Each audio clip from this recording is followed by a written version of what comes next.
Hello from the Mark Guy Movie Podcast, and welcome to this week's edition of Shudder and Horror, or rather, this month's edition of Shudder and Horror. I'm trying to move it from a weekly program to a monthly program because of my work schedule, so I don't have time to do it every week. I apologize, but I will try to do it at least once a month, but still we'll have content like our Mark Guy Movie Podcast will be uploaded on YouTube and also on Anchor FM every week.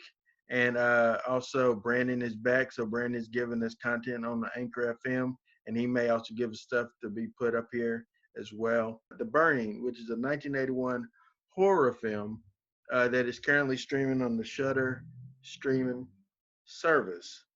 Former summer camp caretaker, horribly burnt from a prank gone wrong, lurks around an upstate New York summer camp bent on killing the teenagers responsible for his disfigurement. The movie, like I said, came out in 1981, and it stars I'm just going to name some of the notable people that you should take a look at that's in this movie. One is Brian Becker, who plays Alfred. He was really big in 80s movies. I believe he's even in one of the Police Academy spinoffs. Jason Alexander as Dave. He is from Seinfeld as George Costanza. He does get in the pool in this, and the water was cold. He was in the pool. And then there's Ned Eisenberg as Eddie. You might see him in different films and different shows. He's a character actor. And I thought that there was one more person that made a little bit of a debut in this movie. It's Holly Hunter as Sophie. She, a very young Holly Hunter, is in this movie as well. Let me go ahead and get to the current ratings for this flick. So IMDb gives it 6.4 out of 10. Rotten Tomatoes, 89% on Rotten Tomatoes. Shudder, 4 out of 5. Let's dig into that tomato meter score, why don't we?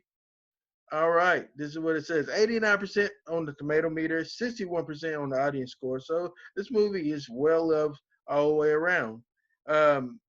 So my thoughts on the movie.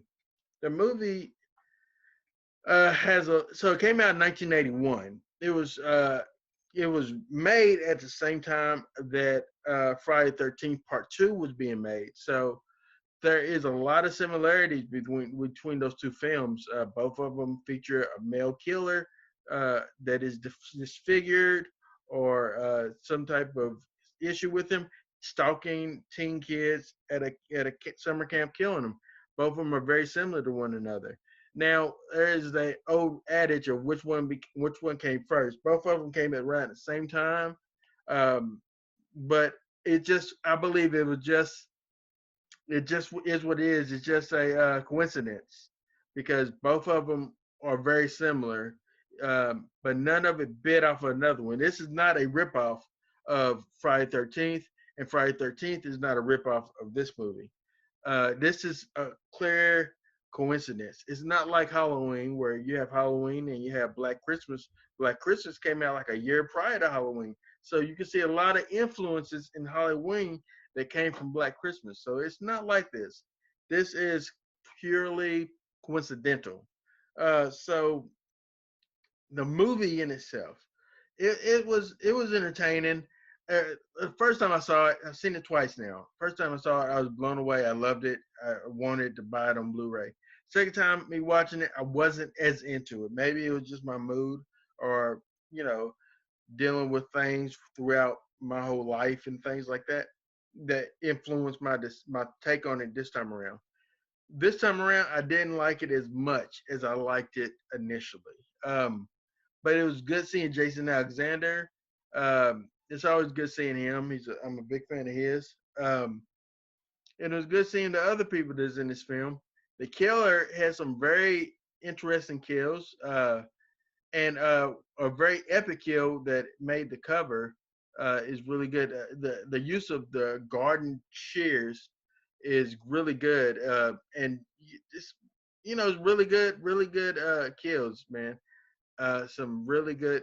I'm gonna have some spoilers probably up in here, so just letting you know.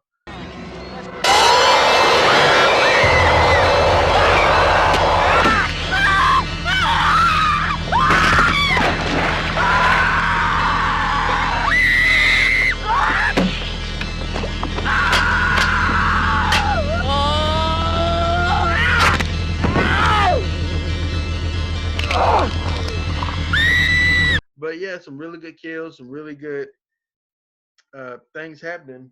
Like outside, you can see the trees moving, things happening because it's a storm. But anyway, He is a good and smart master, and he made me this collar so that I may talk. Squirrel!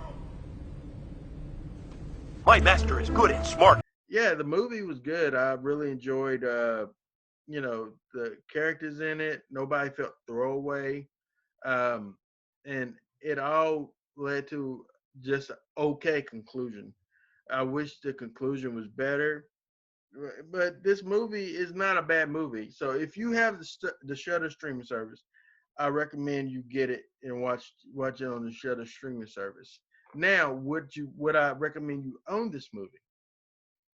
If you're a diehard slasher fan that loves everything that's like Friday 13th, things like that, then absolutely feel free to get it. I wouldn't stand in your way. But if you just want it for just thinking that well, it could be better than that, then you might be disappointed.